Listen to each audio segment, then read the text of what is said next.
Tenemos en la línea a Alexandra Haas, presidenta del Consejo Nacional para Prevenir la Discriminación, CONAPRED. Muy buenas tardes y muchas gracias por atendernos esta llamada. Muy buenas tardes.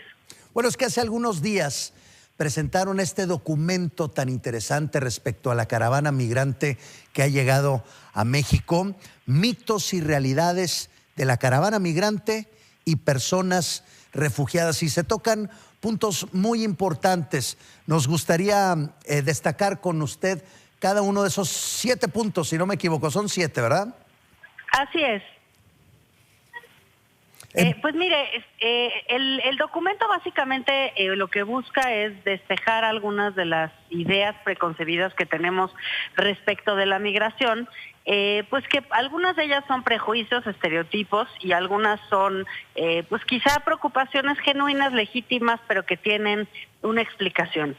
Yo me quisiera enfocar en 2 ideas generales para poder explicarle a la audiencia de qué se trata. La primera es que suele haber hemos escuchado en algunos lugares, en redes sociales y en expresiones de algunas personas, que las personas migrantes son una amenaza a la seguridad. Y ahí lo que nosotros expresamos en el documento pues es, por un lado, que esta caravana no está compuesta por personas que vienen a delinquir. Yo misma he podido estar en algunos de los puntos donde está la caravana y pues generalmente son personas que pues huyen justamente de la violencia y que lo que buscan es un lugar donde poder establecerse y tener una mejor vida para sí y para sus familias.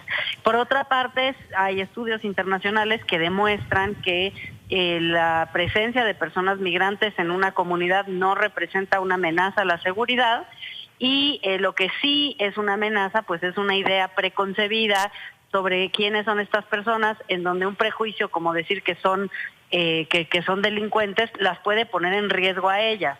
Yo creo que eso es algo que no nos debe de sonar tan ajeno, siendo que nosotros mismos, nosotras mismas como mexicanas, padecemos de estos prejuicios en Estados Unidos y podemos escuchar testimonios de personas migrantes mexicanas que han sufrido crímenes de odio, por ejemplo, a raíz del aumento en el discurso discriminatorio y xenofóbico en ese país.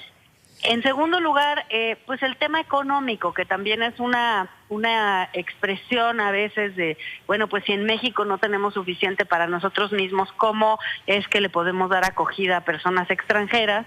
Y ahí yo diría 2 cosas. En primer lugar, bueno, es la obligación del Estado mexicano tratar a todas las personas que están en territorio mexicano con respeto y defensa de sus derechos humanos, y también de poderle dar espacio a las personas que requieren, por ejemplo, de refugio. Es una obligación internacional de nuestro país. Pero más allá de eso, en términos concretos y prácticos, pues efectivamente somos un país desigual, pero no somos un país que no tenga recursos, y el desafío, más que cuestionarnos si hay espacio para las personas migrantes, que por supuesto que lo hay, es cómo creamos mejores condiciones económicas para todas y para todos con mejor distribución de la riqueza.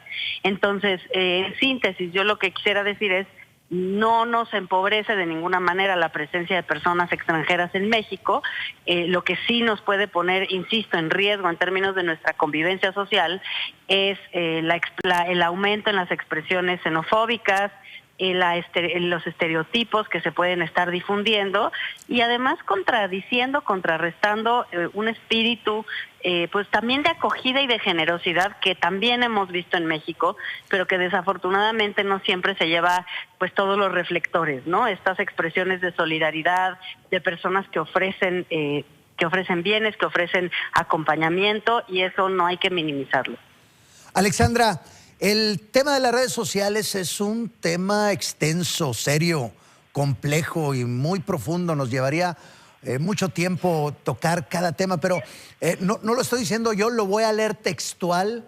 Algunas de las expresiones que nos encontramos en redes sociales, como México es para los mexicanos, que no se queden los centroamericanos, que se vayan, aquí no les podemos dar trabajo. ¿Cómo se combate todo ese tipo de expresiones en redes sociales, divulgando información? ¿Qué es lo que se tiene que hacer?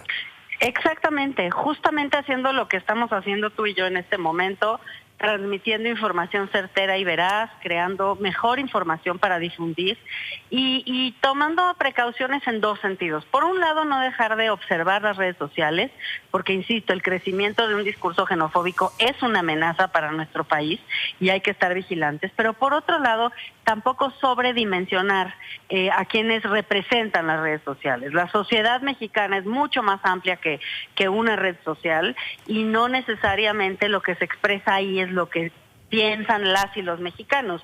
Yo creo que hay mucha diversidad, yo creo que hay muchas personas en México que no tienen estas ideas y a veces las voces negativas pues son más vociferantes que las voces positivas. Eso nos suele pasar en todos los ámbitos, ¿no? Entonces, insisto, las dos cosas. Por un lado, estar vigilantes y estar contrarrestando con información verdadera. También, por ejemplo, yo te diría, un riesgo de las redes sociales son las noticias falsas, ¿no?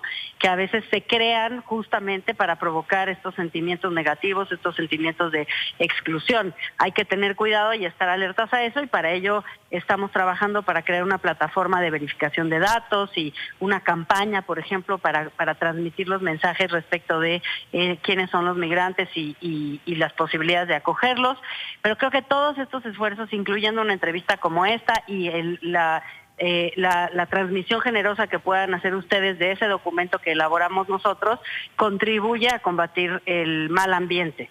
Y también se puede encontrar a través de internet, ¿verdad? ¿Nos puede pasar la página de CONAPRED, los números para que la gente esté más enterada sobre este tema? Así es, por Twitter en @CONAPRED, por Facebook en CONAPRED también y la página es conapred.org.mx. Alexandra Haas, presidenta de CONAPRED, muchísimas gracias y muy buenas tardes. Muchísimas gracias a ti, buenas tardes.